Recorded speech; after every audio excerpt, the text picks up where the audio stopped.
আসসালামু আলাইকুম তারেক ভাই, আপনি এবং আপনার দলের সকল নেতা কর্মী এবং সমর্থকদের উদ্দেশ্যে একটা প্রশ্ন, এবং তার সাথে প্রশ্ন সমস্ত বাংলাদেশের যারা জনগণ, যারা নিরপেক্ষতা অবলম্বন করে ওই সকল ব্যক্তিদের কাছে প্রশ্ন। এই যে আপনারা 2008 থেকে 2024 পর্যন্ত আপনারা যে ক্ষমতায় ছিলেন না, এই ক্ষমতা না থাকার ভিতরে যদি আওয়ামী লীগ চাইতো তাহলে কি আপনাদেরকে নিষিদ্ধ করতে পারতো কি পারতো না?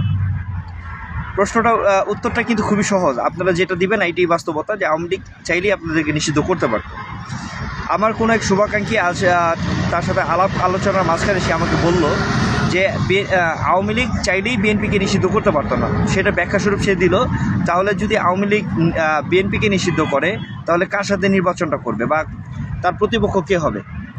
তো এখন বিষয়টা হলো, যদি বিএনপির মতো দল আওয়ামী লীগের মতো একটা বৃহৎ দলকে নিষিদ্ধ করে, রাজাকারের দল যেটা আমাদের বাংলাদেশের চিহ্নিত রাজাকারের দল, সেই দলকে নিয়ে নির্বাচন করতে পারে, তাহলে কেন আওয়ামী লীগ পারতো না?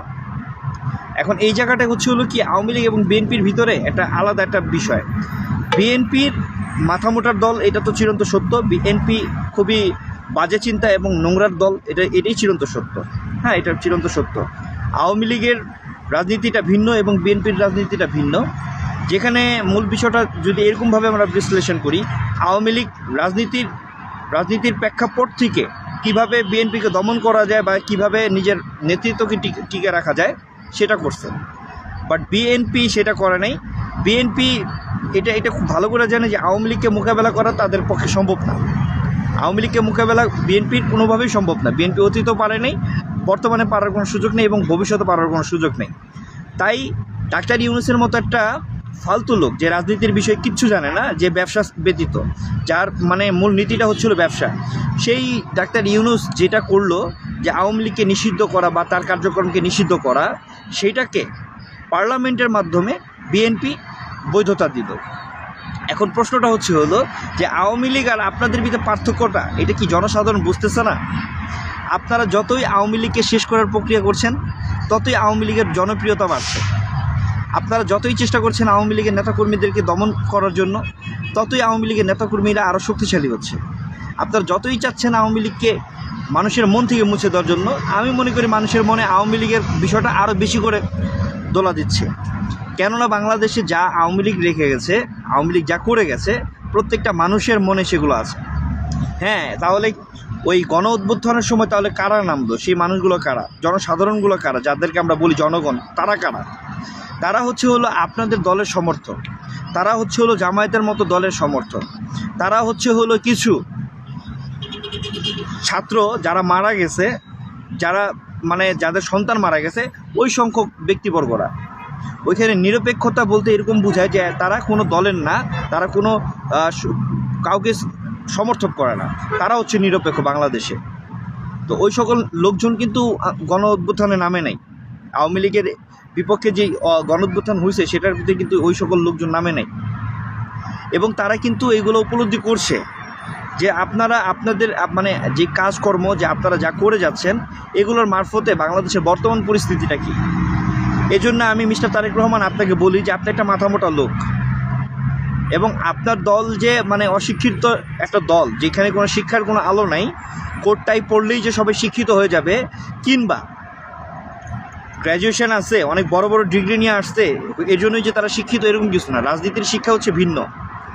রাজনীতিতে শেষ বলতে কোনো কিছু নেই।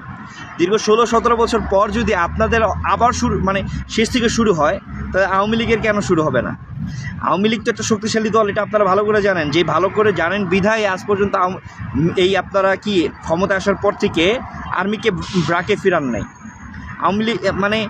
আওয়ামী লীগকে দমন করার জন্য বা আওয়ামী লীগকে প্রতিহত করার জন্য আপনারা এখন পর্যন্ত আর্মির সহযোগিতা নিচ্ছেন। আর আওয়ামী লীগ শক্তিশালী অবস্থান এই কারণে হচ্ছে যে আপনারা যেখানে ভুলগুলো করছেন সেই জায়গায় মানুষ কম্পেয়ার করার সুযোগ পাচ্ছে। আমাদের আওয়ামী লীগের কোনো কিছু করার প্রয়োজন হচ্ছে না। আমাদের আওয়ামী লীগের প্রত্যেকটা নেতাকর্মীদের আমি মনে করি তারা দূর থেকে এগুলো উপলব্ধি করছে, যে জনসাধারণের সাথে মিশে থেকে যেই জিনিসগুলো উপলব্ধি করতে পারতেছে, যে তারা দেখতেছে যে জনসাধারণের মনে আপনাদের প্রতি দিনে দিনে দিনে দিনে যে ঘৃণা জন্ম নিচ্ছে, সেগুলো আস্তে আস্তে বাড়ছে। অতীতে যারা 2001 থেকে 2005 যাদের মনে আছে, তারা তো আপনাদেরকে চিহ্নিতভাবে চিনেই। তার পরবর্তী অবস্থায় 2024-এ এসে আপনারা যে সুযোগটা পেলেন, 2026-এর সুযোগটা, সেটাও আপনারা হাতছাড়া করলেন। কারণ আপনাদের আগামী দিনের রাজনীতি খুবই ভয়াবহ হবে ইনশাআল্লাহ। কারণ আওয়ামী লীগ বেঁচে আছে, আওয়ামী লীগ মরে যায়নি। জননেত্রী শেখ হাসিনা বেঁচে আছে, মরে যায়নি। অতএব আপনাদের রাজনীতি আমি মনে করি খুবই শূন্য কোঠায় আগাচ্ছে। ডে বাই ডে আপনাদের পার্সেন্টেজ কমছে, আপনাদের রাজনীতির অবস্থান অনেক নিচু নেমে আসতেছে। আর প্রতিপক্ষ নিরপেক্ষতা এবং প্রতিপক্ষতা এটা রাজনীতিতে থাকবেই। আপনি রাজনীতিতেও আওয়ামী লীগের কৌশল অবলম্বন করতে পারতেন, কিন্তু আপনারা সেটা করেন নাই। আপনারা ডিরেক্ট আওয়ামী লীগকে নিষিদ্ধ করে দিয়েছেন। আবার আওয়ামী লীগের নেতাকর্মীকে দমন করার জন্য 14 বছরের আইন ব্যবস্থা করে দিয়েছেন। আপনাকে বলছি যে আওয়ামী লীগের নেতাকর্মীরা কোনো কিছু তো ভয় পায় না। আপনি কি ডানে বামে খেয়াল করেন না? বা প্রত্যেকটা দিনই আওয়ামী লীগের নেতাকর্মীরা মিছিল মিটিং করছে, তারা কি প্রতিদিন করছে না? নাকি এটাও অস্বীকার করবেন? শেখ হাসিনা বাংলাদেশের উন্নতি করতে গিয়ে একটা জিনিস ভুল করছে, সেটা আমি মনে করি, এটা আমার উপলব্ধি। শেখ হাসিনা এইটাই ভুল করছে যে সবার হাতে ইন্টারনেটের ব্যবস্থাটা এমনভাবে পৌঁছাই দিছে, সেটার কারণে আমি মনে করি আওয়ামী লীগের একটা বড় ভুল হয়েছে। কীরকম? যেটা আওয়ামী লীগ করে নাই, আপনারা এবং আপনাদের শরিক দলগুলো, যেমন জামায়াতে ইসলাম, তাদের বট বাহিনী দিয়ে যেভাবে প্রচার প্রচারণা করছে গণ অভ্যুত্থানে, সেটা বিগত দিনগুলোতে ছিল না। 2001 থেকে 2005 কিংবা 91 থেকে 96 এগুলোতে কিন্তু ছিল না। ওই সময় এত ডিজিটাল ছিল না বিদায় মানুষের কাছে ওই সব কিছু পৌঁছাইতো না। যে আপনারাও আওয়ামী লীগের প্রতি যে দমন করছেন সেগুলো কিন্তু তখন পৌঁছায় নাই। কিন্তু এখন আপনারা যা করছেন, একটা মানুষ হাতের মুঠে সব কিছু দেখতে পাচ্ছে। তো আপনারা যা করছেন মানুষ সেগুলো দেখতেছে, আপনাদের প্রতি বিরক্ততা পোষণ করছে, আওয়ামী লীগের প্রতি তাদের আস্থা ফিরে আসতেছে, এবং শুধু সময়ের অপেক্ষা আছে প্রত্যেকটা মানুষ যে কিভাবে আপনাদেরকে নামানো যায় এবং আওয়ামী লীগ কীভাবে পুনরায় আবার ক্ষমতায় আসবে। আর যথারীতিভাবে আপনাদের কর্মীদের উদ্দেশ্যে এটাই বলবো যে আপনাদের কর্মীদের, আপনারা যারা আছেন, আপনারা আপনাদের বিবেক বুদ্ধি থেকে রাজনীতিটা করুন। আপনারা রাজনীতি করতে আসছেন, আপনারা রাজনীতিটা করুন। আপনারা দীর্ঘদিন ক্ষমতার বাইরে ছিলেন, আপনারা এখন ক্ষমতাতে আসছেন, ক্ষমতার স্বাদ নিতেছেন, কোনো সমস্যা নেই। চুরি, ছেঁচড়ামি, ডাকাতি, ছিনতাইকারী এগুলো বাদ দিয়ে কীভাবে হালাল ওয়েতে কামানো যায়, কীভাবে সংসার চালানো যায় সেটা চেষ্টা করুন। এটা আপনাদেরকে একটা উপদেশ। আর আমাদের দলীয় নেতা যারা আছে বা কর্মী যারা আছে, তাদেরকে উপদেশ দেওয়ার কিছু নেই, কারণ তারা মুজিবের আদর্শের সৈনিক। তারা জানে রাজনীতিটা কীভাবে করতে হয়, তারা জানে কীভাবে প্রতিনিয়ত সংগ্রাম করতে হয়, কীভাবে আপনাদের মতো অমানুষের দল বা কুলাঙ্গারদেরকে প্রতিহত করতে হয়, সেটা আওয়ামী লীগের প্রত্যেকটা কর্মীর জানা আছে, ক্ষুদ্র ক্ষুদ্র কর্মীরও জানা আছে। তো এইটা নিয়ে আমরা টেনশন করি না ইনশাআল্লাহ।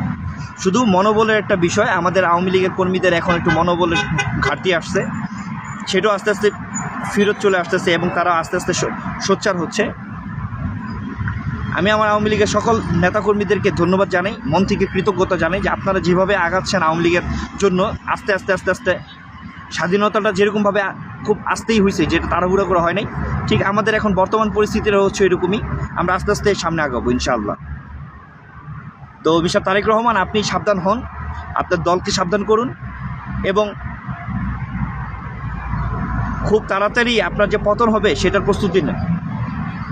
আজকে এই পর্যন্তই কথা শেষ করি, কারণ আমি সীমিত সময়ের জন্য কথা বলি, সীমিত সময়ের ভিতরে যতটুকু কথা বলা সম্ভব হয় তাই বলি।